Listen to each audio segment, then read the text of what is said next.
পশ্চিমবাংলা থেকে আসামে গেছে তাদের লিস্ট এই সরকারকে 2 বছর আগে পাঠিয়েছিল আসাম সরকার, যে এদের পরিচয় কি বলুন, এরা কি পশ্চিমবাংলা থেকে গেছে, এখানে নাগরিক, এখানে তাদের থাকছেও এরা, সেই প্রমাণপত্র রাজ্য সরকারকে দেওয়ার কথা, রাজ্য সরকার দেয়নি।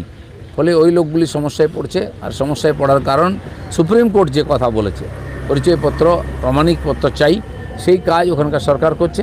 সহযোগিতা না করার জন্য বাংলা সরকার, তাদের সমস্যা হচ্ছে।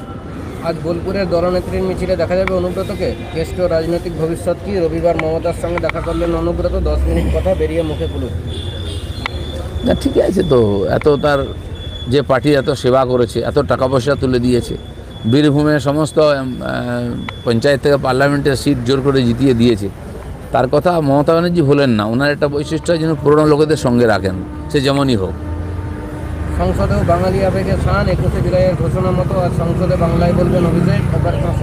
বা বিহারী বাবু, আমাদের আজাদ, এনারা কি ওনাদের দিয়ে বাংলাতে শুরু করুন না ভাষণ দেওয়া, আমরা ওটা দেখতে চাই কীরকম বাঙালিকে আপনি প্রতিনিধি করে পার্লামেন্টে পাঠিয়েছেন।